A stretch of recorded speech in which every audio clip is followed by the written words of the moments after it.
اللهم صل وسلم على سيدنا محمد صلاة تحل بها عقدتي وتفرج بها كربتي وتمحو بها خطيئتي وتقضي بها حاجتي.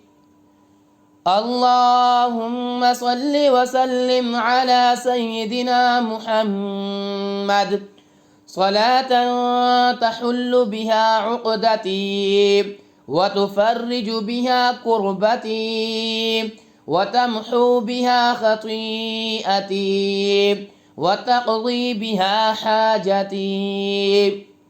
اللهم صل وسلم على سيدنا محمد صلاة تحل بها عقدتي